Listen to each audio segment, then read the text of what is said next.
Hola, ¿cómo están? Buenas tardes, espero que se encuentren muy bien. Hoy tenemos una nueva clase gratuita de Derecho de Familia de la mano de la abogada Stephanie Venegas. Ella, para los que no la conocen, tiene un Studigram donde comparte un montón de tips, un montón de información para los gradistas, que se llama Odisea del Derecho. Está buenísimo. Seguramente muchos de ustedes también la conocen por ese Instagram porque es bastante útil la información que comparte, comparte apuntes de todo, así que agradecerle a Stephanie por su clase. La clase anterior estuvo buenísima, los PowerPoints son re didácticos, así que ojalá que les guste porque ella ha puesto mucho esfuerzo en hacerla. Y bueno, también agradecer a cada persona que nos está acompañando hoy. Bienvenida Stephanie, cuando quieras ya podés empezar y las consultas las pueden dejar por el chat y van a ir siendo respondidas. Bueno, buenas tardes a todos. Un placer estar de nuevo en una clase de estudiantes digitales. La vez pasada vimos parentesco y hoy vamos a ver filiación. Em, bueno, como se ve en el Power, vamos a ver ordenadamente lo que es el tema de filiación. Por una parte, la introducción, luego las fuentes, la determinación de la afiliación, la repudiación, las clases, las acciones y los efectos. Yo sé que en esta materia se suele enredar mucho el tema de las clasificaciones, las clases.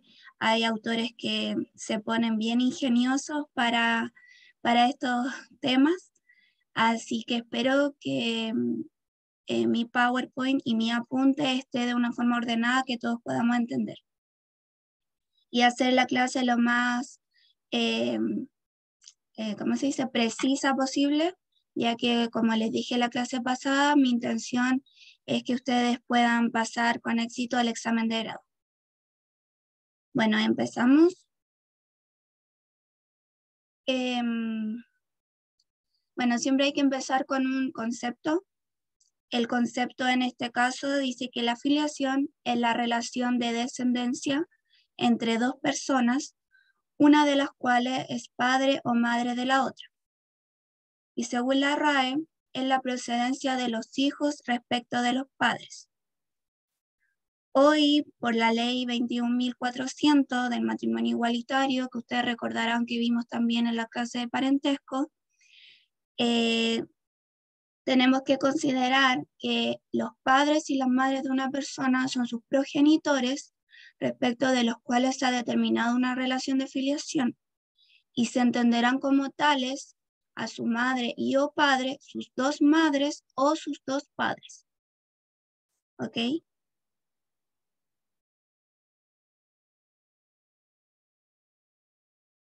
Por otra parte, tenemos los principios básicos o también podemos decir las ideas centrales de las reformas introducidas por la ley 19.585 que modifica las materias de filiación. Por una parte, tenemos el derecho de toda persona a conocer sus orígenes, es decir, el derecho a la identidad.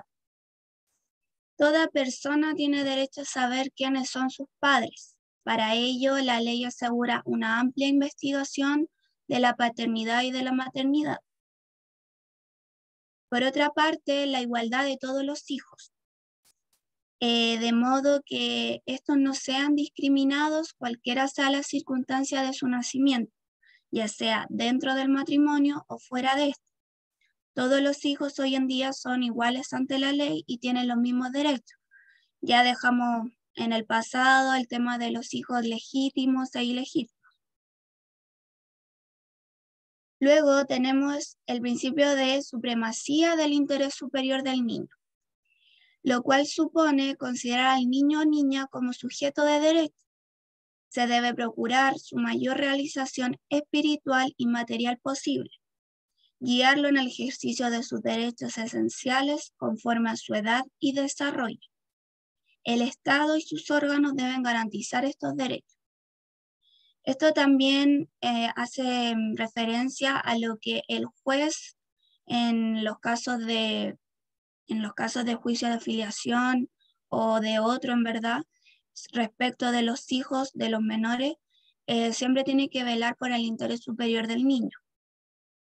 Y bueno, también los padres deben velar por el interés superior del niño. Esto queda plasmado en el artículo 222, inciso primero del Código Civil. La preocupación fundamental de los padres es el interés superior del hijo, para lo cual procurarán su mayor realización espiritual y material posible y lo guiarán en el ejercicio de los derechos esenciales que emanan de la naturaleza humana, de modo conforme a la evolución de sus facultades.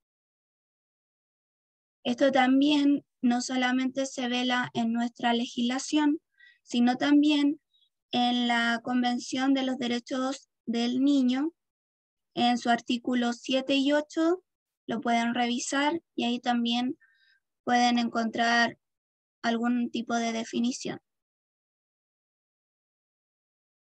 Por otra parte, tenemos la libre investigación de la paternidad. Como ya había mencionado, todo hijo puede emplear los medios de prueba que estime pertinente, incluso los científicos, para determinar quiénes son sus padres o madres.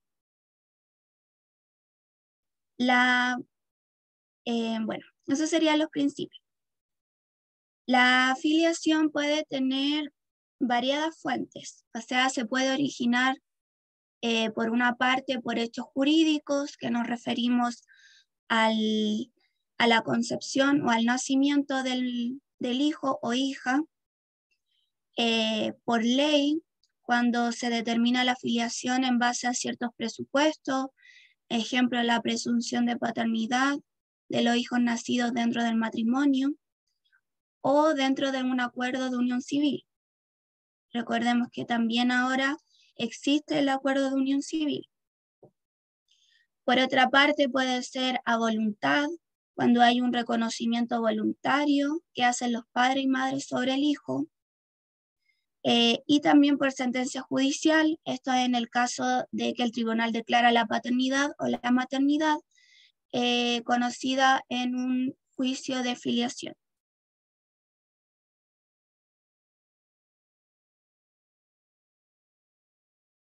La determinación de la filiación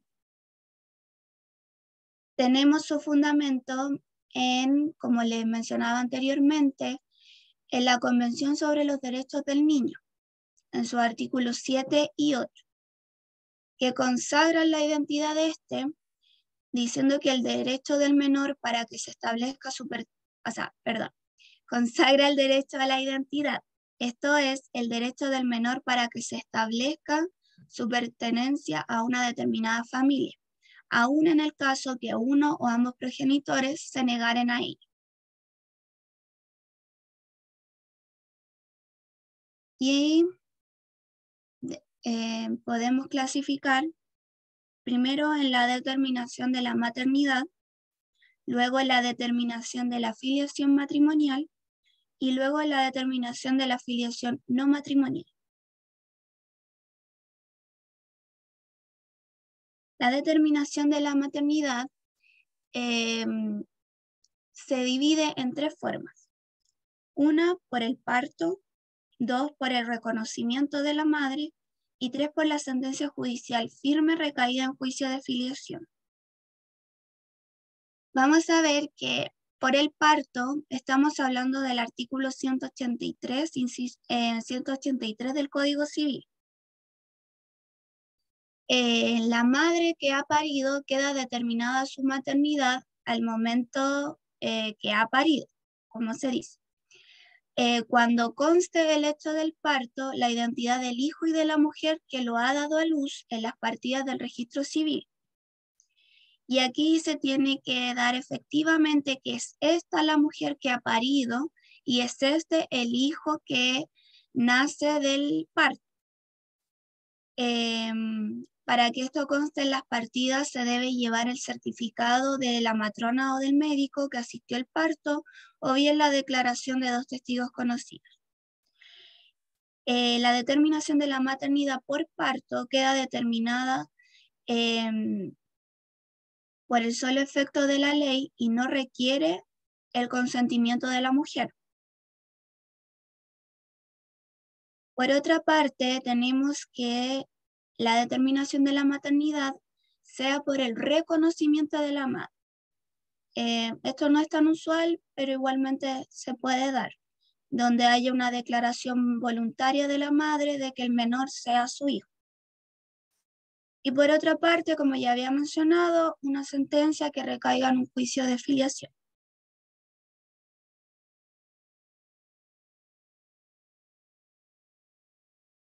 Por otra parte, tenemos la determinación de la filiación matrimonial. Esta se encuentra en el artículo 180 y 185 del Código Civil. Bueno, cuando el hijo nace o es concebido dentro del matrimonio de los padres o dentro de un acuerdo de unión civil. Cuando habiendo nacido el hijo fuera del matrimonio, luego los padres contraen matrimonio entre sí.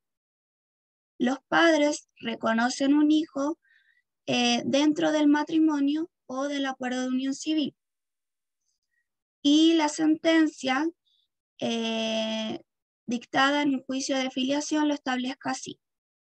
Los padres habían contraído matrimonio, pero no reconocían al hijo.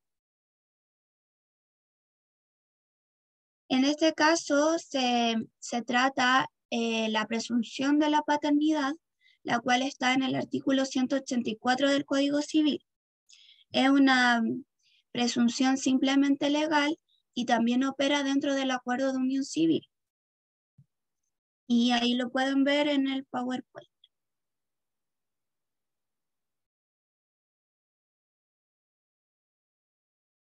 La determinación de la filiación no matrimonial se divide en el reconocimiento voluntario y en el reconocimiento forzado. Y antes de avanzar, voy a repetir que, primero que todo, para empezar a estudiar la filiación, tenemos que ubicarnos en la materia. Les recomiendo estudiar directo del Código Civil, ya que este está muy bien desglosado. Y recuerden que se introduce normativa nueva sobre la ley 21.400. Estamos en el libro primero, el de las personas, y estamos en el título 7 sobre la filiación, desde el artículo 179 en adelante. Ok, retomamos entonces que por último tenemos la determinación de la filiación no matrimonial. Esta puede ser para un reconocimiento voluntario o un reconocimiento forzado.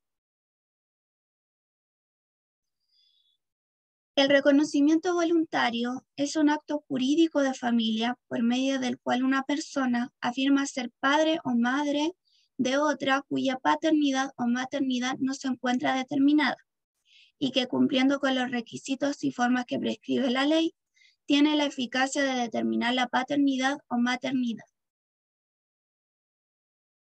El artículo 187 del Código Civil hace referencia a que se debe hacer una declaración formulada con ese determinado objeto por el padre, madre o ambos. Primero, ante el oficial del registro civil, ya sea al momento de inscribirse al nacimiento del hijo o en el acto de matrimonio de los padres. Puede ser también en acta extendida ante cualquier oficial del registro civil, puede ser por escritura pública o en un acto testamentario. Bueno, aquí les dejé las características del reconocimiento voluntario. Primero, que es un acto jurídico unilateral. Cada padre tiene su propio reconocimiento, no hay un acuerdo de voluntad entre ambos. 2, no se necesita probar el vínculo biológico. El hijo tiene derecho a tener su identidad y en este caso el legislador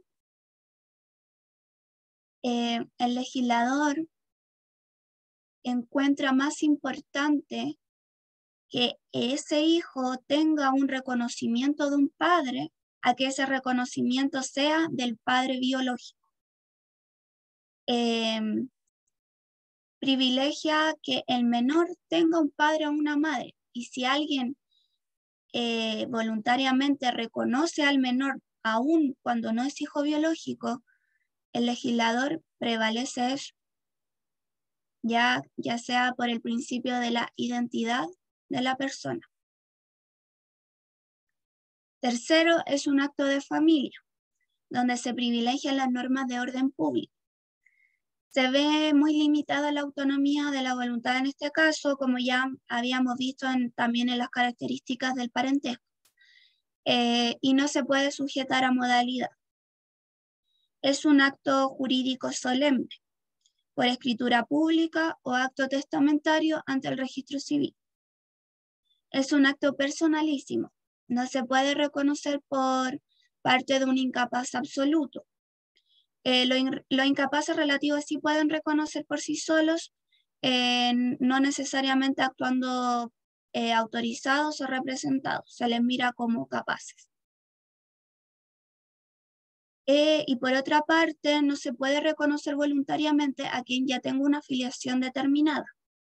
Primero se debe impugnar para luego reconocer. Por otra parte, el reconocimiento voluntario es susceptible de mandato. Este debe ser solemne, constar por escritura pública y debe ser específico para la gestión que se está realizando. Es similar al mandato que se hace por matrimonio.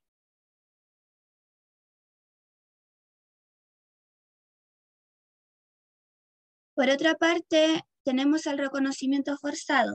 Esta es una clasificación más bien antigua, por así decirlo, pero lo quise hacer así para que se entienda y se vea más ordenado. El reconocimiento forzado era aquel que antiguamente se hacía cuando el tribunal citaba al padre para que éste reconociera a un hijo y el padre no asistía o daba respuestas evasivas. Por lo tanto, el tribunal consideraba por esas actitudes que se tenía reconocido al hijo. Hoy en día ya no se da eso, sino que se privilegia la prueba biológica, que hoy en día es el ADN, lo que no impide que cuando se les cite a declarar en juicio de filiación, en el evento de ser consultado sobre la paternidad o maternidad, éste reconozca como hijo a quien lo ha emplazado. Y ahí estaríamos hablando de un reconocimiento voluntario provocado. Porque si bien fue voluntario, fue dentro de un juicio de filiación. Y también podemos encontrar en algunos manuales que se habla del reconocimiento tácito. En el artículo 188 se establece el reconocimiento tácito. El hecho de consignarse el nombre del padre o de la madre a petición de cualquiera de ellos, al momento de practicarse la inscripción de nacimiento. Debe quedar claro que debe tratarse de una manifestación de voluntad de quien reconoce. Por lo tanto, no es posible que se consigne el nombre de uno a petición del otro.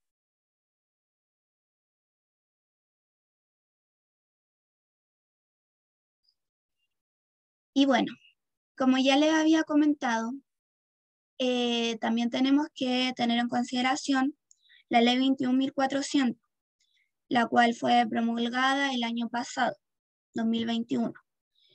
Y en este caso, como se estarán preguntando, tenemos que referirnos a la filiación respecto del segundo padre o de la segunda madre en los matrimonios igualitarios. Esta materia no sabía dónde ponerla, por eso está en este caso, para que ustedes no se desordenaran. Y en términos muy simples y muy generales, la filiación de la segunda madre o la filiación de la segunda madre tiene que hacerse por reconocimiento. Por una parte, si tenemos una pareja de mujeres, La filiación de la madre gestante queda determinada por el solo Ministerio de la Ley por el artículo 183, como ya vimos.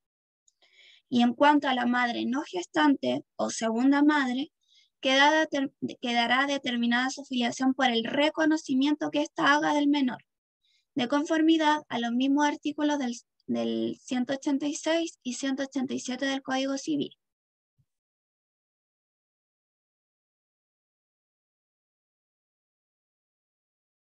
Este segundo progenitor del mismo sexo no tiene como fundamento de la filiación de su hijo o hija una relación sanguínea, sino que se funda en el reconocimiento que éste haga en una sentencia que declara el juicio de filiación. Recuerden que el artículo 34 del Código Civil también se modifica y expresa: los padres y las madres de una persona son sus progenitores, respecto de los cuales se ha determinado una relación de filiación. Se entenderán como tales su madre y o padre, sus dos madres o sus dos padres. Los conceptos también cambiaron. Hoy no se habla solo de madre o padre, se habla de progenitores. Y no se hace una distinción de sexo, ni identidad de sexo u orientación sexual.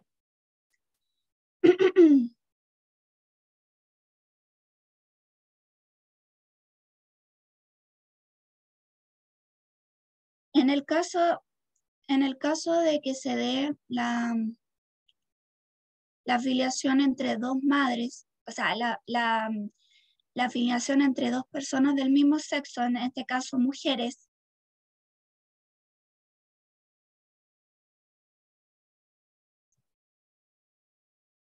se distingue igualmente como lo hicimos anteriormente. Primero, cuando al momento de nacer el niño o la niña, como ya les había explicado, la madre que da a luz y estuviera casada con otra mujer, la filiación matrimonial se entenderá originada respecto de la madre gestante por el solo Ministerio de la Ley, de acuerdo al 183. En cuanto a la segunda madre o a la madre no gestante, ella tendrá que reconocer al hijo que la primera ha dado a luz. Respecto de esta segunda madre, no puede aplicarse lo previsto en el artículo 185. El artículo 185, recordemos, es aquel que dice que la filiación matrimonial queda determinada por el nacimiento del hijo durante el matrimonio de sus progenitores, en conformidad al artículo 183 y al artículo 184. Y en este caso, no se puede dar el artículo 184 porque el 184 habla de la presunción de la paternidad. Y el artículo 184 claramente expresa que es respecto de personas de distintos sexos.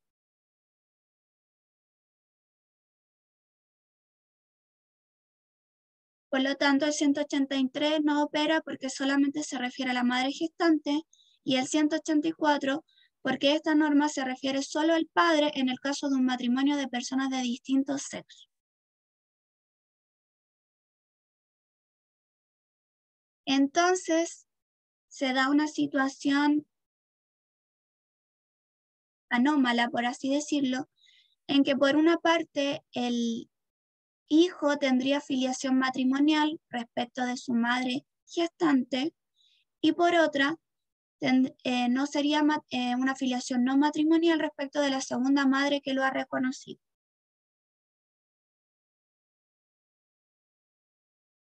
Esta materia, como ya les dije, es nueva, por así decirlo. Solamente ha estado en vigencia 1 año.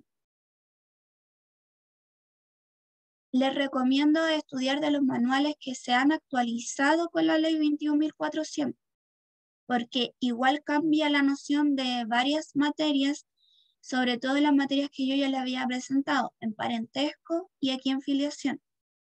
El profesor Orrego tiene varios apuntes y todos ellos están actualizados con esta materia, por si necesitan para estudiar y profundizar. Por otra parte, cuando la filiación del hijo o de la hija se encuentra determinada solo respecto de su madre biológica y después otra mujer también reconoce al hijo o hija como segunda madre, en este caso la maternidad de la madre gestante quedó determinada por el parto, como ya dijimos en el artículo 183. Y en cuanto a la maternidad de la segunda madre, ella quedará determinada por el reconocimiento que se hace conforme al artículo 186 y 187. Si esta segunda madre se casa después con la madre gestante, quedará determinada la filiación matrimonial del hijo respecto de ambas. Y aquí no se presentaría la anomalía mencionada en el caso anterior. Por otra parte, cuando dos mujeres se someten a un procedimiento de reproducción humana asistida, habría que precisar que la maternidad de la madre no gestante quedará determinada sin necesidad de reconocimiento en la medida que ella hubiere donado óvulos a la madre gestante y esto constare en los antecedentes médicos del procedimiento de fecundación asistida.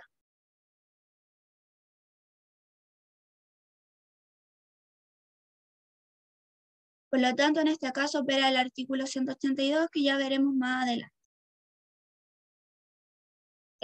Bueno, en la adopción seguimos con la ley 19.620, ya que la adopción sí se puede dar entre personas del mismo sexo y no hay mayor cuestionamiento.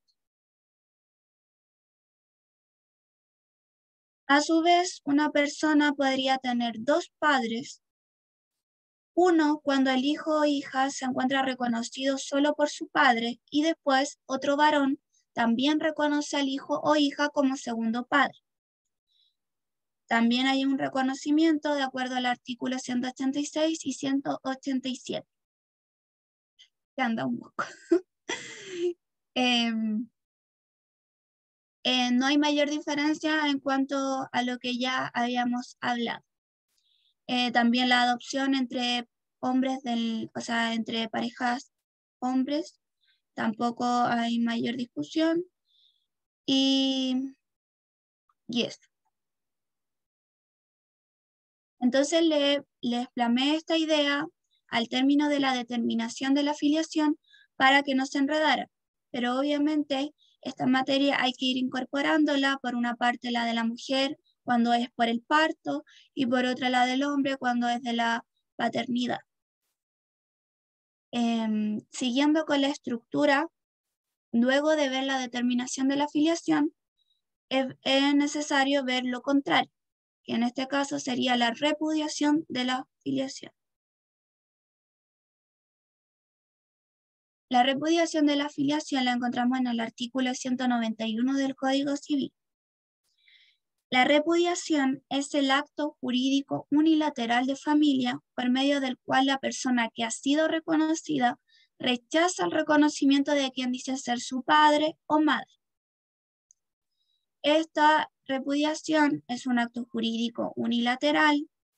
Para repudiar no se necesita demostrar antecedentes biológicos, es irrevocable, es solemne y es un acto personalísimo.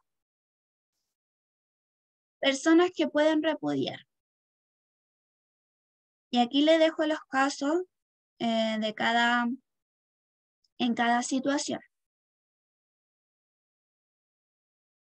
Como les dije, esto está textual y explicado del artículo 191 y 193 del Código Civil.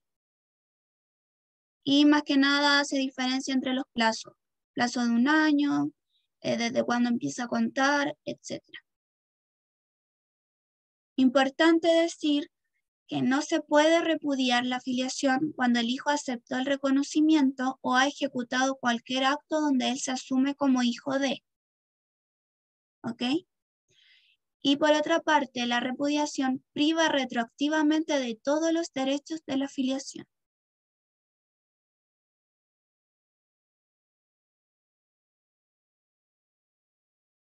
Ahora vamos a ver las clases de filiación. Yo sé que... Steffi, hay unas preguntitas acá, no sé si querés que las leamos ahora o las lees vos o cómo quieras hacer vos, como vos quieras. si puedes leer. Bueno, dale, perfecto. Bueno, acá son preguntitas que creo que ya han sido respondidas a lo largo de la charla. Si no, nos avisan, si no ha sido respondida o si sigue la duda. Acá Lucía pregunta, ¿el artículo 83 entonces sería para la madre gestante y la otra madre sería por determinación? Artículo 183. Claro, no, se refería a que la determinación de la segunda madre sería, sería en un caso, en la madre gestante queda declarada solo por el Ministerio de la Ley, en el caso del 183, pero la segunda madre tiene que hacer un reconocimiento, y ese reconocimiento es lo que está establecido en el artículo 186 y 187 del Código Civil. Lo que a lo mejor se confundió un poco es que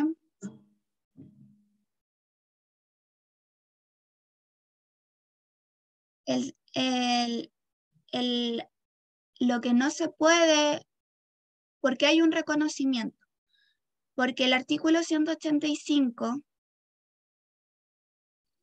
habla sobre que la maternidad queda legalmente establecida por el parto cuando el nacimiento y la identidad del hijo y de la mujer que lo ha dado a luz cuentan en la partida de registro civil. Eso es del artículo 183, es decir, por el parto. La mujer gestante queda determinada al tiro por el artículo 183. Porque no puede aplicarse lo del artículo 183 a la mujer que no ha sido gestante. Y el artículo 185 no se puede aplicar porque se refiere al artículo 183 y al artículo 184. Y el artículo 184 habla de una presunción de paternidad. Y esa presunción de paternidad es solamente entre personas de distintos sexos, entre parejas de distintos sexos. Por lo tanto, no se puede hacer cabida en este caso. No sé si se Gracias, entiende. Steffi. Ahí sí, ahí Lucía dice gracias. Y puso, claro, me refería al reconocimiento y puse determinación, sorry. Nada, no pasa nada. Bueno, después Tamara pregunta qué pasa en los casos de maternidad a través del vientre de alquiler. Lo vamos a ver en un ratito más cuando Perfecto. pasemos a ver la afiliación tecnológica. Bien, después Abraham pregunta, en el caso de los hijos e hijas de gestantes que se acuerdan vía contrato, ¿esa madre podría ejercer o solicitar el cuidado personal en caso de arrepentimiento? No te escuché al principio, Fede. ¿Qué me dices? Otra vez. Pregunta Abraham, en el caso de los hijos de gestantes que se acuerdan vía contrato, esa madre podría ejercer o solicitar el cuidado personal en caso de arrepentimiento. Eso lo vamos a ver ahora en la afiliación tecnológica porque también hay que hacer mención a ciertas reglas que establece el Código Civil. Perfecto, Steffi, gracias. Y por último, tenemos a Pedro que está preguntando, ¿la ley de filiación genera algún tipo de discriminación? ¿Y cuál es el principal aporte de esta ley? Yo creo que es más que nada una opinión personal que te está pidiendo. Em, creo creo que sí. Sí hay un tipo de discriminación en parte de lo que es esta ley de filiación, pero creo que también se ha avanzado harto en, ya como dijimos, dejar fuera esos conceptos de hijo ilegítimo, ilegítimo, por concubinato, etcétera, que eran muy feos, por así decirlo. Y por otra parte, también tenemos que darle cabida al tiempo. Como les decía, la la materia sobre la segunda madre o el segundo padre en el caso de los matrimonios igualitarios es una materia nueva. O sea, recién se está viendo desde el año pasado y, y se va a tener que ver en la marcha. O sea, luego nosotros quizá en un par de años más tengamos la jurisprudencia para poder decir, ah, ok, o sea, el juez en este caso determinó de esta manera, porque me imagino que van a salir muchas excepciones a la excepción de la regla, como siempre pasa en el derecho. Por lo tanto, claro, nosotros ahora estamos estudiando lo teórico y lo lindo y lo que está escrito en las normas y en una ley de matrimonio igualitario que quedó muy linda, pero no sabemos cómo los jueces o el tribunal va a interpretarlo y llevarlo a la práctica. Así que sí, creo que hay discriminación, pero a la vez creo que se ha avanzado harto y espero se siga avanzando más. Muchísimas gracias, Estefi. Por el momento Ah, sí, mira, una sola duda que surgió ahora y ya continuamos. Acá se pregunta, en caso de dos padres, ¿ambos serían por vía de reconocimiento? Sí, em, lo que pasa es que en el caso de los padres,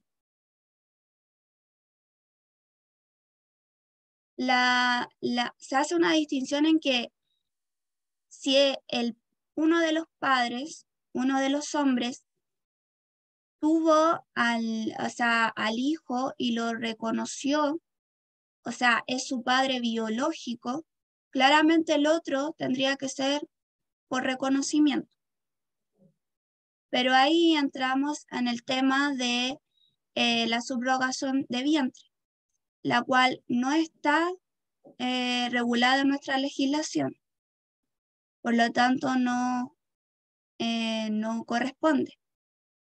Por eso, en el caso de las mujeres, es, eh, es más fácil, por así, aplicar la ley. En el caso del hombre, queda un tipo de vacío respecto a eso. Pero eso voy a profundizar más en la afiliación tecnológica. Gracias, Estefi. Ya no quedan más preguntas. Bueno, como le había comentado, em, em, dice que debe estar junto con el certificado. ya la repudiación de la afiliación, como les estaba comentando, bueno, ahí les dejé las personas que pueden repudiar. Esto está en el Código Civil, en el artículo 191, 193. Se hace distinción más que nada en los plazos, también del hijo que muere, del hijo que en vida es reconocido, etc.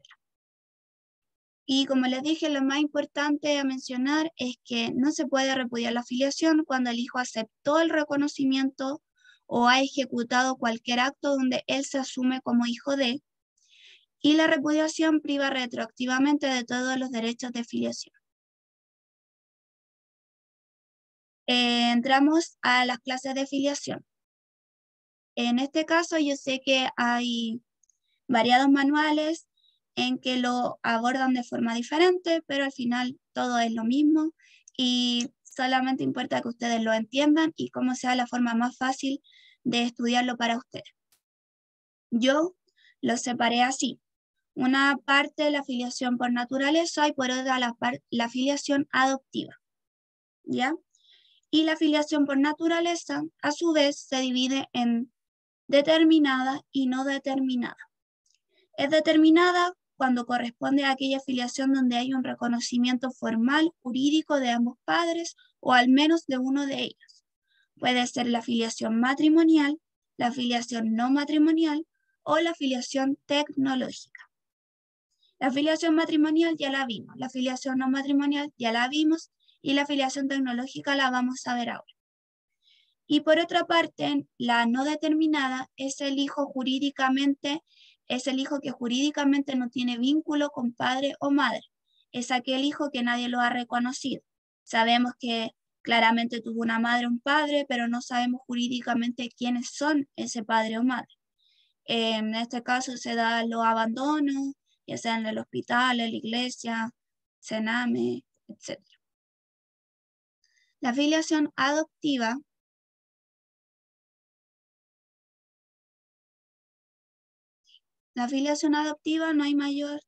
no hay mucho que decir, ya que nos remitimos a la Ley de Adopción 19.620. Solamente lo que importa saber de este punto, en este caso, es que la filiación adoptiva rompe todo vínculo con la familia biológica. Por lo tanto, se pasa a tener un vínculo con la familia adoptiva. No puede reclamarse después los padres biológicos sobre la filiación de los padres adoptivos.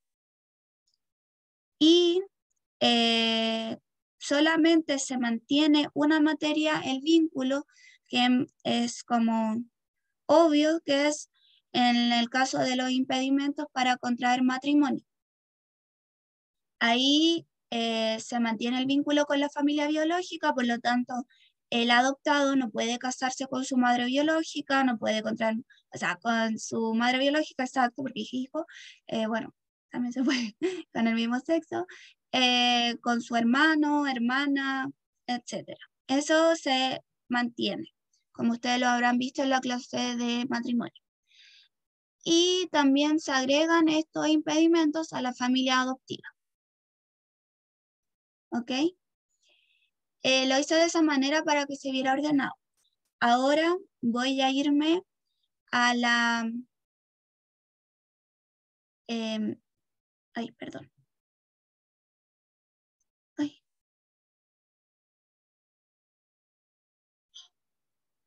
A la afiliación tecnológica a la que estaban consultando.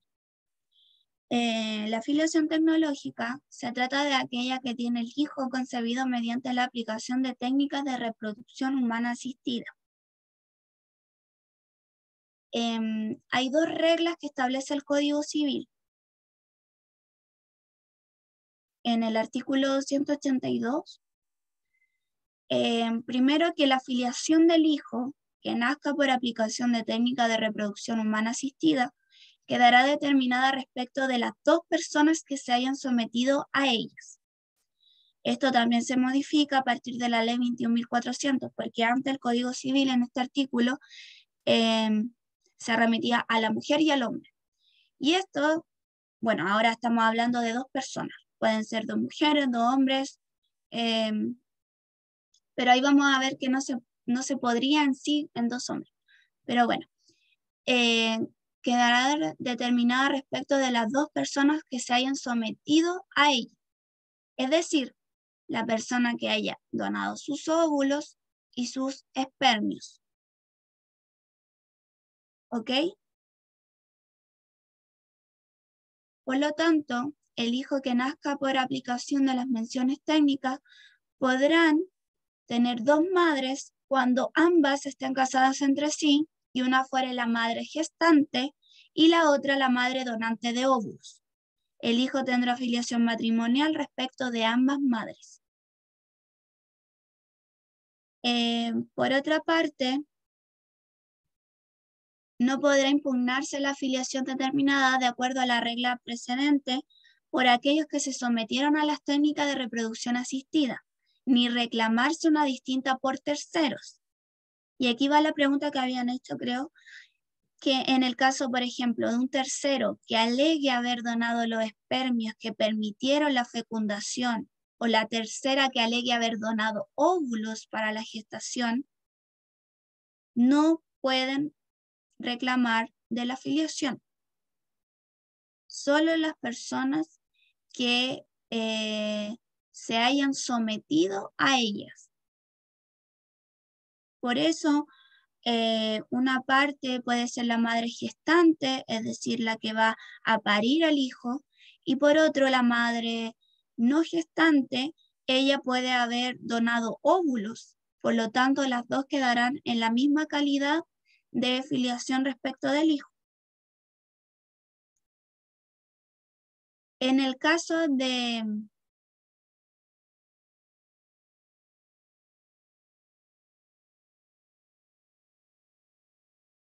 Espero que se haya entendido. Y por otra parte, hablábamos de lo que pasa con dos hombres en una pareja de hombres. Y aquí entra la duda y lo que todavía no está muy claro, pero se tiene que ir aclarando a medida de que vaya pasando el tiempo y se vayan haciendo estos juicios. ¿Qué pasa con dos hombres que se lleva la idea de que en este caso se tendría que alquilar un vientre? Pero esa figura hoy en día no está regulada en nuestra legislación. Por lo tanto, no sería posible que dos varones que han celebrado entre sí matrimonio puedan reclamar su calidad de progenitores del niño que uno de ellos tenga con la mujer que haya dado a luz. Solo uno de ellos puede ser padre. Pero aquí esto se va a prestar a dudas, ya que, como expresa el profesor Hernán Corral, lo que es más complejo es que se modifica la ley 21.400, modifica el artículo 182 y excluye a aquellas que se apliquen solo a parejas de mujeres, sino que a dos personas sin distinción de sexo, declarando igual, se declara el arriendo del útero o la maternidad por subrogación, ya sea esta gratuita o remunerada. Se podría decir que solo se trata de dos personas que se someten a la técnica, como lo establece el precepto legal, pero no es así, ya que también en la inseminación artificial o fecundación in vitro existe la intervención de un tercero, el aportante del semen. Entonces, lo que habla el profesor Hernán Corral es que dice, ¿por qué entonces no se admitiría que una mujer arrendara o prestara su útero para gestar un hijo por encargo? Y esto no solamente para las parejas de hombres, sino también para aquellas que no puedan, mujeres que no puedan gestar, no puedan parir, el parto, etc. Por lo tanto, también se puede dar el caso en una pareja heterosexual. Por lo tanto, esas son las dudas que deja en sí la nueva ley 21.400, pero creo que serán zanjadas de alguna u otra forma y en el caso de los hombres se hace un poco más complicado, pero en el caso de las mujeres estaría, como les dije, por una parte la madre biológica y por otra parte la madre que haga el reconocimiento. En el caso del hombre, queda determinada la filiación si ese hombre es padre biológico del hijo y tiene su reconocimiento. Y por otra parte, si él se junta con otro varón y este quiere reconocer al hijo del primero, tiene que hacerlo a través de un reconocimiento. Y en el caso de los hombres se debería dar más que por una filiación tecnológica, sino por una filiación adoptiva.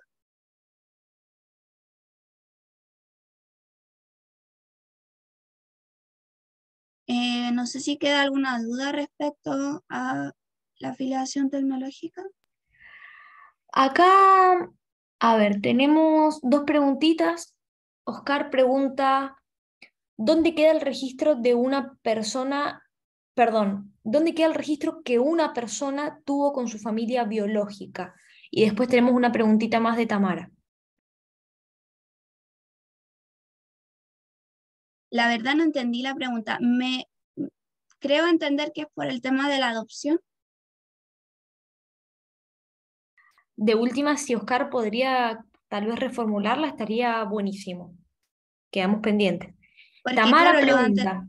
los Sí. antecedentes biológicos de una persona quedan en las partidas de nacimiento, en el registro civil, y si esta persona después es adoptada, me imagino que los papeles se guiarán en la adopción. No sé. Excelente. No sé, Oscar, si es esa tu pregunta o si era otra, pero si llega a ser otra, nos avisas. Bien, Tamara pregunta, ¿pero cómo se configura la afiliación en ese caso cuando ninguna de las dos donó óvulos?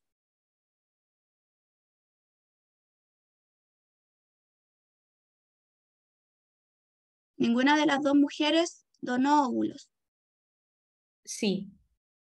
Es simplemente un reconocimiento por el artículo 167 del Código Civil. Acá, Perfecto. como había mencionado,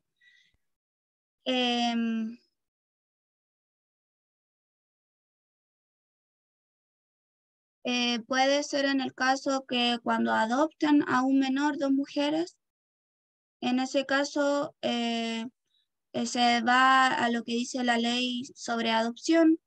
Por otra parte, cuando dos mujeres se someten a un procedimiento de reproducción humana asistida, la distinción que habíamos hecho, y por otra parte, cuando la mujer sea gestante, o sea, madre biológica, y la otra tenga que hacer un reconocimiento. En alguno de esos casos va a tener que caber la maternidad de un hijo. No creo que tiene que caber en alguno de esos casos. Por lo tanto, si ninguna de las dos dona óvulos, no estamos hablando de aplicación de técnica de reproducción humana asistida, ya que ahí hay una fecundación de los óvulos y de los espermios. Y por lo tanto, nos referimos de nuevo al vacío que queda en la subrogación del vientre. Y eso es otra cosa. Gracias, Estefi. Acá la Cata pregunta, en el caso de los vientres de alquiler, y si dijimos que el parto es una presunción de maternidad, ¿qué prima? ¿El reconocimiento de quienes se sometieron al tratamiento o bien la presunción del derecho? A ver de nuevo. Dice la Cata, en el caso de los vientres de alquiler, si dijimos que el parto es una presunción de maternidad, ¿qué va a primar? ¿El reconocimiento de quienes se sometieron a ese tratamiento o la presunción del derecho? Ya, yo creo que ahí estamos confundiendo las cosas. Primero, como ya dije, no está en nuestra regulación el vientre de alquiler. Eso es una cosa. Lo que sí se permite es la aplicación de técnicas de reproducción humana asistida, que es la fecundación in vitro. Y eso, la afiliación es respecto de las personas que se sometieron al procedimiento, no de la persona que donó o no donó el semen, el espermio, no sé cómo se dice, o la persona que, sino de las personas. A ver, si yo como mujer tengo a mi pareja mujer, o bueno, tengo a mi pareja, yo dono parte de mis óvulos, esa es una forma. La otra forma es que ni yo ni mi pareja donemos óvulos y lo haga Juanita Pérez y lo haga Pedrito. Juanita y Pedrito no tienen nada que impugnar o reclamar sobre la afiliación que tengo yo y mi pareja, ya que se refiere a las personas que se hayan sometido al procedimiento. Por eso mismo en la diapo que estamos dice, voy a leer nuevamente para que quede claro. El hijo que nazca por aplicación de las mencionadas técnicas podrá tener dos madres cuando ambas estén casadas entre sí y una fuera la madre gestante y la otra la madre donante de óvulos. El hijo tendrá filiación matrimonial respecto de estas madres. Esto da mención a lo de la ley 21.400. Lo que me iba a referir era las dos reglas que establecía el Código Civil, que primero era que determinada respecto de las personas que se hayan sometido a ella, y por otra parte que no se podrá impugnar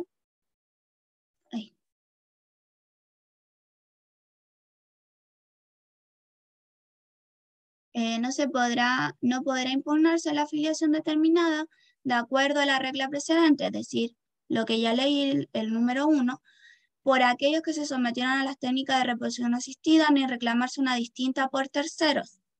Ejemplo, El tercero, que alegue haber donado los espermios que permitieron la fecundación.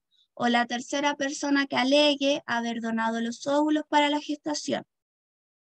Salvo que esta última fuera una de las personas que se sometieron a las técnicas reproductivas. No sé si queda claro. Muchas gracias, Estefi. Bueno, como les decía, esto es materia nueva, yo sé que es difícil de entender, pero más que nada hay que aplicar la lógica y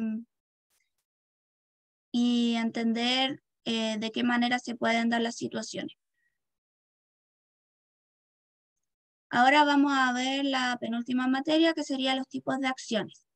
Tenemos las acciones de reclamación de filiación, las acciones de impugnación de filiación y la acción de desconocimiento de paternidad. Las acciones de reclamación son aquellas que la ley le otorga al hijo en contra de su padre o madre, o a estos en contra de aquel para que se resuelva judicialmente que una persona es hijo de otra.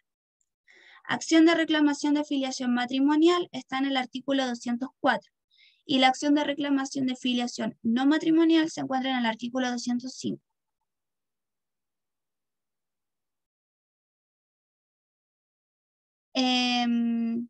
Aquí establece quiénes pueden entablarla. En la acción de reclamación de filiación matrimonial, el hijo debe demandar conjuntamente a ambos padres, ya que estamos hablando de un matrimonio. Por otra parte, el padre o la madre hacia el hijo, independiente que lo intente solo uno, solamente el padre o solamente la madre, el otro igual deberá intervenir forzadamente en el juicio, ya que se verá afectado por ser un matrimonio. Por lo tanto, es necesario emplazarlo a los dos. La acción de reclamación de filiación no matrimonial se encuentra contemplada en el artículo 205 y pueden entablarla el hijo en contra de uno o ambos padres, puede ser personalmente o representado. El padre o la madre hacia el hijo de manera individual en contra de este. Cuando el hijo tenga determinada una filiación diferente, debe entablarse la acción de reclamación conjuntamente con la de impugnación y deben ser parte el hijo y las personas respecto de las cuales existe filiación. Es lo mismo que mencionaba anteriormente.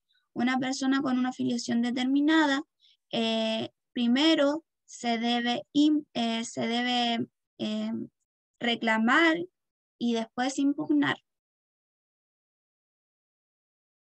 Las características de y si el hijo no tiene filiación determinada, primero procede el acto de reconocimiento. Si este es repudiado por el hijo, procede la acción de reclamación.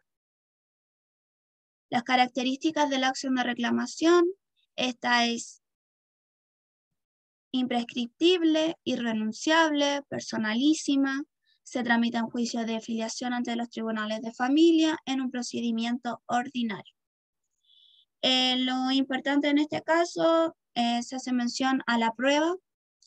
En cuanto a la prueba que se puede deducir en el juicio, es admisible toda clase de prueba, no se necesita que la prueba tenga que ser legalmente aceptada, se puede presentar a petición de parte o de oficio por el tribunal. Hoy en día es 100% admitible la prueba de ADN, es practicada por el servicio médico legal, donde es gratuito, o también se puede hacer por particulares, pero centros particulares, pero estos los determina el juez, no cualquiera. Y un detalle importante que siempre preguntan, casi siempre preguntan en el examen de grado sobre esta materia, es respecto a la posesión notoria de la calidad del hijo. En el artículo 200 encontramos que la ley le da más valor a la posesión notoria que a la prueba biológica. Para el legislador es más importante la persona que actuó como padre sin serlo biológicamente durante hay un plazo que establece el código en ese artículo que es a lo menos de 5 años continuos. Eso para el legislador es más importante que el padre que solamente tenga el mismo ADN. Por eso, en la práctica de las pruebas, la posesión notoria del hijo va a ser más importante que el ADN.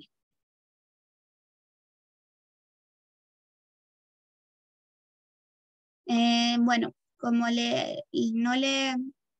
creo que no lo puse en el PowerPoint, pero lo más importante es que luego de la prueba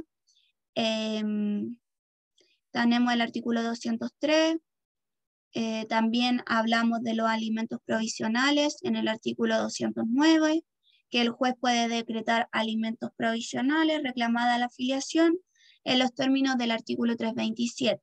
Es decir, en base a una petición fundada y con cargo a restituirlo si la sentencia es absolutoria. Las acciones de impugnación. Las acciones de impugnación tienen por objeto dejar sin efecto la afiliación generada por una determinada paternidad o maternidad, por no ser efectivos los hechos en que se funda. Casos de impugnación. Tenemos primero la impugnación de la paternidad del hijo concebido o nacido durante el matrimonio. El padre es este caso en el que el padre intenta destruir la presunción de paternidad. Pueden intentar esta acción el marido, lo establece así el artículo 212 del Código Civil. El plazo es que si los cónyuges viven juntos, la acción prescribe en 180 días desde que tuvo conocimiento del parto.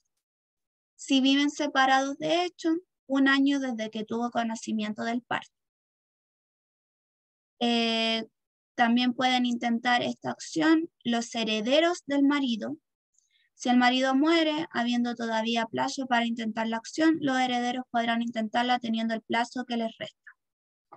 También puede intentar esta acción el propio hijo en el artículo 214. El plazo puede ser a través del representante legal, 1 año desde el nacimiento del hijo. Si es el propio hijo quien entabla la acción, el plazo es de 1 año desde que adquiera plena capacidad.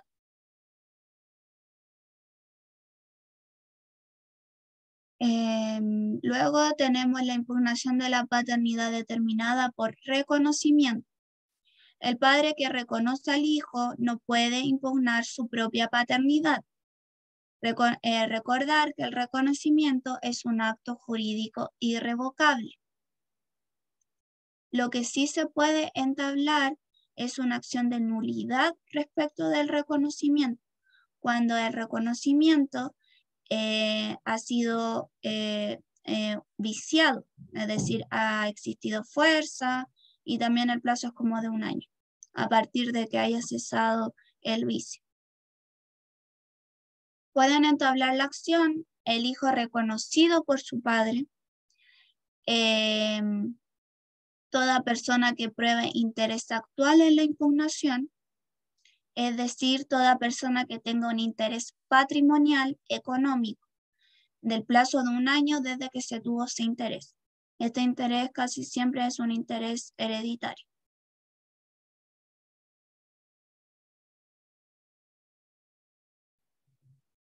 Por otra parte, la impugnación de la maternidad, cuando se cuestionan los hechos constitutivos de la maternidad.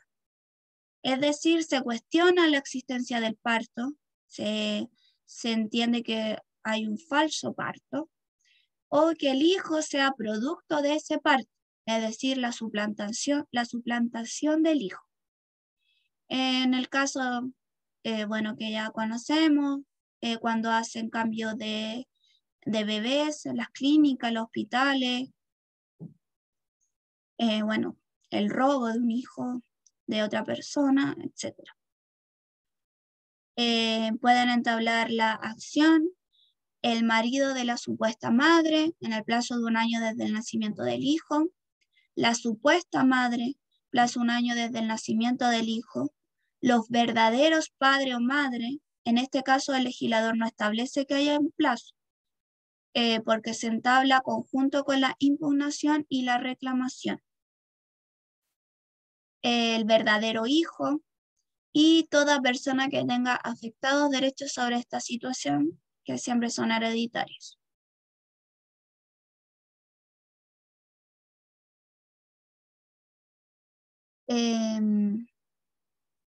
La acción, por otra parte, tenemos la acción de desconocimiento de paternidad.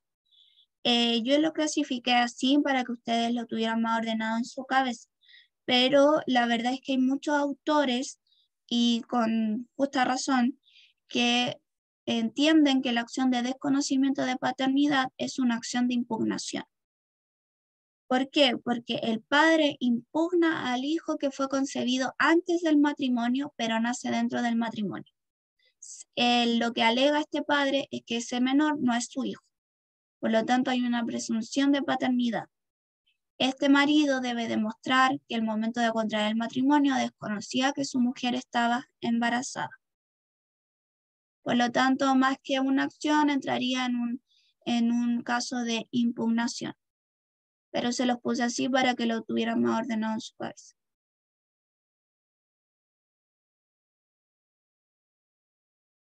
Por último, vamos a ver los efectos de la filiación. Los efectos de la filiación, uno de los efectos son dos: la autoridad paterna y la patria potestad. Por una parte, la autoridad paterna es el conjunto de derechos y obligaciones de contenido moral existente entre padres e hijos. Los deberes son el deber de respeto y obediencia a los padres, el deber de cuidado del hijo a los padres, el deber de padres de cuidar a sus hijos, ambos. Y en este caso encontramos la llamada corresponsabilidad. La corresponsabilidad es el deber de ambos padres, ya sea que vivan juntos o por separado, de participar en forma activa, equitativa y permanente en la crianza y educación de sus hijos. Y por otra parte, encontramos el cuidado personal, que es que podrán determinar de común acuerdo el cuidado personal de los hijos en forma compartida o le corresponda al padre o a la madre.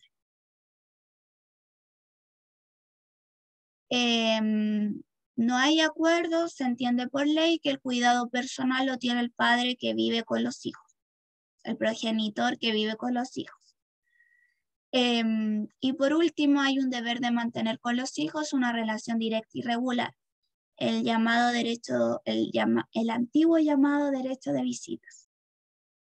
Aquella que propende a que el vínculo familiar entre el padre o la madre que no ejerce el cuidado personal y su hijo se mantenga a través de un contacto periódico y estable. Hoy en día no solamente se habla de una visita dominical cada 15 días, una vez al mes, una vez a la semana. También se entiende como relación directa y regular, aquella que se hace por medios tecnológicos, por redes sociales, llamadas telefónicas, Zoom, que el padre o la madre que no vive con el menor pueda asistir a las reuniones escolares, pueda visitarlo, recogerlo del colegio, etc. Recuerden que, bueno, no sé si lo recuerdan, pero en el año 2013 se publicó la ley 20.680, que se llama Ley de Amor de Papá. Nace de la fundación, creo, llamada de la misma forma, Amor de Papá, que busca proteger al padre o la madre que no vivía con el hijo, equiparando el terreno entre este padre y esta madre, ya que antiguamente siempre se prefería que el cuidado personal lo tuviera la mujer y así fallaba en la mayoría de los casos. Hoy en día, con esta ley Amor de Papá, se trata de equiparar el nivel entre el hombre y la mujer, entre la madre y el padre, entre ambos progenitores, para que los dos puedan tener el mismo grado de oportunidad de tener el cuidado personal de este. Y también se establece algo muy importante, que antes no estaba, que era que se establece a través de esta ley la relación directa y regular de los abuelos del menor. Recuerden que en ese tiempo, si una mujer y un hombre se separaban, la mujer no quería saber nada del hombre y también cortaba la relación con los abuelos paternos de este. Hoy en día también existe que tienen que tener una relación regular, directa y regular con los abuelos paternos o los abuelos maternos en el caso de que el padre tenga cuidado personal.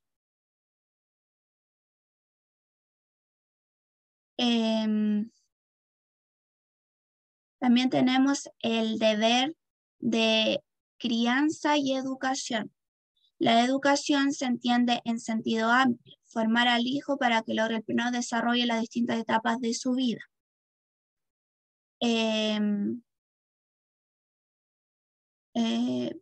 ¿Cuáles son los padres privados al derecho de educar a sus hijos? Bueno, ahí están mencionados. Y por otra parte, en el sentido de los gastos que incurre un hijo, le corresponde a ambos padres de manera equitativa, tomando en cuenta el régimen matrimonial y la capacidad económica de cada uno de estos. Claramente sabemos que en la realidad esto no pasa así y no es nada equitativo los gastos que tiene el menor. Por otra parte, otro de los efectos, el segundo efecto y último, es la patria potestad, que está en el artículo 243 del Código Civil. La patria potestad es el conjunto de derechos y deberes que corresponde al padre o la madre sobre los bienes de sus hijos no emancipados. Los titulares de la patria potestad la ejercen el padre y la madre en conjunto, salvo cuando de común acuerdo determinen que la tendrá solo uno de ellos, o cuando los padres estén separados, la patria potestad la tendrá quien tenga el cuidado personal. El cuidado personal y la patria potestad siempre están ligados básicamente. Excepcionalmente pueden estar por separado. Atributos de la patria potestad. Primero, el derecho legal de goce o usufructo legal. 2, administración de los bienes del hijo. Y 3, representar legalmente al hijo. Casos en que se suspende la patria potestad están en los casos del artículo 267 del Código Civil. Como ahí está mencionado, prolongada demencia del que la ejerce, el menor de edad del que la ejerce, el declarado interdicto de administrar sus bienes, larga ausencia u otro impedimento físico del que la ejerce, pero hay un perjuicio grave a los intereses del hijo. Y por último, tenemos que la patria potestad se pone fin a esta con la emancipación. Esta se encuentra regulada en el artículo 269 del Código Civil. Bueno, la emancipación es el hecho que pone fin a la patria potestad del padre o madre o ambos. Tenemos por una parte la emancipación legal y por otra parte la emancipación judicial. La emancipación legal es aquella que se produce por el solo ministerio de la ley. En el artículo 270 encontramos los casos.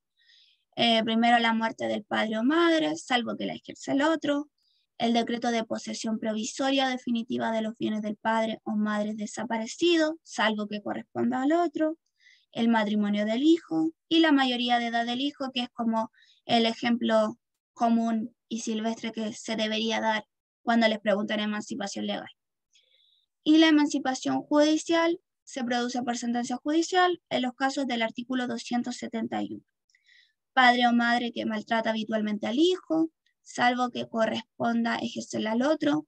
Abandono del hijo, salvo que corresponda ejercerla al otro. Padre o madre condenado por delito que merezca pena aflictiva. Inhabilidad física o moral del padre o madre. Y bueno, eso sería la clase. No sé si habrá más preguntas. Gracias. Sí, mira, tenemos 2 preguntitas más para ya finalizar. Oscar, hace un ratito igualmente lo preguntó, pero no te quería interrumpir. Oscar dice, en relación con el matrimonio, no se puede casar con familiares, padre, madre y hermanos. Perdón, relacionar adopción con matrimonio, dice. sea, yo creo que Oscar está preguntando si no se pueden casar entre los familiares. Sí, claro, no, lo que pasa es que en ese caso es lo que él, lo entiendo lo que él está preguntando, es que yo mencioné que el único, a ver, cuando hay adopción, se pierde todo vínculo con la familia biológica. Es decir, que la familia biológica no puede eh, pedir alimentos al hijo, eh, eh, pedir que cuide, que el hijo se haga parte del cuidado de estos padres biológicos. No. ¿Por qué? Porque el hijo ya tiene su familia, que es su familia adoptiva, que lo adoptó. Se pierden todos esos derechos, todos los derechos que hablamos en el parentesco, los que haya mencionado la profesora anterior en la materia de matrimonio, etc. Pero el único vínculo que se mantiene es aquel impedimento de contraer matrimonio este hijo con su familia biológica. Eso es el único que se mantiene. Y a lo mejor a eso se refería Oscar con saber quiénes son esos familiares. Ahora, claro, si tú no lo sabes, si tú actúas de buena fe y tú de casualidad un día en la calle te encontraste a tu hermana biológica y tú nunca supiste que era tu hermana biológica, tú no vas a caer dentro de esta categoría. Se entiende que actuaste de buena fe, no sabían, no estaban los registros, etc. Esto se menciona solamente de que tú sepas quién es tu familia biológica, tú la conozcas, tú conozcas a tus, por lo menos hasta segundo o tercer grado, y aún así quieras casarte con uno de ellos, contraer matrimonio. Eso no se puede. Y se suma también a que no se pueda con tu familia adoptiva, claramente. No te puedes contraer matrimonio con tu padre, con tu madre adoptiva, con tu hermano, con tu abuela, etcétera. Gracias, Estefi. Hay una última preguntita vinculada al ramo y después Catalina pregunta si recomendás algún manual para poder estudiar esta materia. La pregunta de Lucía dice, ¿el cuidado personal es la custodia? Eh, Sí, sí, en términos simples, el cuidado personal es la custodia, es a cargo de quién está el menor.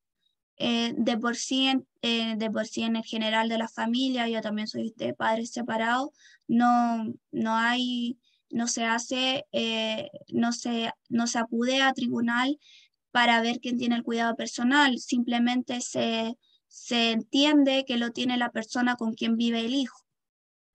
Pero si uno quisiera, como ya mencioné, de común acuerdo, puede ir al tribunal y dejar establecido que el cuidado personal sea de ambos, es decir, tiempo compartido. Hoy en día se hace mucho de lo de semana intermedia, un mes, así.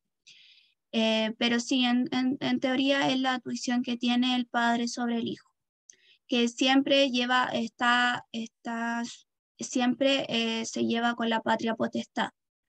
Eh, el cuidado personal y la patria potestad están unidos casi siempre. Excepcionalmente pueden estar divididos.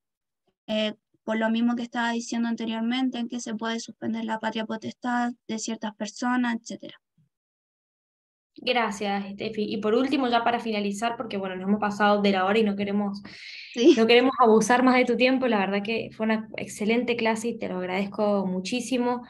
Eh, ¿Qué manual o qué autor o autores vos recomendás para que los compañeros estudien este tema? Mira, primero que todo les recomiendo que no se abrumen, que encuentren manuales en que, por lo menos aquí con esta clase, tienen una base de lo cual estudiar. Si ustedes quieren profundizar, está bien, pero tienen una base y estudien ordenado. Siempre yo les digo que se sitúen en la materia, puedan hacer mapas y dividir. Si bien hoy en día hay hartos manuales, creo que lo más recomendable, como les había mencionado, estudiar del profesor Orrego, porque él está actualizado con la ley 21.400. Y hay manuales que aún no se han actualizado con esta ley y cambia ciertos temas, cierta legislación, y ustedes mismos se dieron cuenta que a veces se vuelve un poco enredado. Entonces yo creo que estudiar del profesor Orrego en el sentido de la materia que está actualizada, pero yo también sé que es pesado estudiar de él y podrían estudiar de otro apunte, pero solamente para ver un esquema. Y bueno, recordarles, paso el dato al tiro, que yo también les voy a mandar este apunte, igual que el PowerPoint, y que yo también hago mis propios apuntes, los tengo, y estoy dando clases particulares donde podemos ver esta materia y otras materias si les falta para interrogación, etcétera, y también un plan de estudio si lo necesitan para organizarse respecto del examen de grado. Me pueden encontrar en mi Instagram, como ya lo había mencionado al principio y que está en la primera parte de este PowerPoint. No me podía silenciar ahora sí. Bueno, muchísimas gracias, Steffi. Igualmente, ¿le querés recordar a los compañeros cómo es tu Instagram? Y si querés dejar algún correo o algo así, por si alguno no tiene Instagram. Mi Instagram es Odisea del Derecho. Como habíamos mencionado, es un Studigram donde voy subiendo tips. También estoy haciendo tutorías particulares y también trabajando aquí, participando en las clases de estudiantes digitales. Y por otra parte, si no tienen Instagram, mi mail es mi nombre completo, que está en la primera diapo, @gmail.com. Es decir, stephanievenegascarvajal@gmail.com. También me pueden Muchísimas escribir gracias. y consultar. Muchísimas gracias, Stephanie. Gracias por esta clase, la verdad que fue de mucha utilidad, así que muy agradecidos y agradecidas. Ahí, bueno, pueden hacer, si por ahí quedó alguna consultita o algo, también se pueden contactar con Stephanie por Odisea del Derecho, no hay ningún problema, ella siempre está también dispuesta a ayudar y todo, así que muchísimas gracias. Pronto les digo la noticia, después les voy a avisar por el grupo de WhatsApp, vamos a tener 2 interrogaciones públicas como las de la otra vez que hicimos con el docente Alex León sobre bienes y no sé si sobre familia, a confirmar, pero vamos a tenerlas muy pronto, son gratis, abiertas, así que para que ustedes también participen por si quieren ver cómo es la experiencia de rendir el examen de grado, qué pueden llegar a preguntar, lo que sea, vamos a hacer estas instancias, ¿sí? Muy pronto. Así que también les vamos a estar avisando por los grupos, por Instagram también. Así que ahí atentos y atentas para poder sumarse, ¿sí? Muchísimas gracias, Stephanie. Gracias a cada una de las personas que nos acompañaron en vivo y a los que nos van a acompañar por video. Y bueno, que descansen y que tengan unas muy buenas noches. Buenas noches.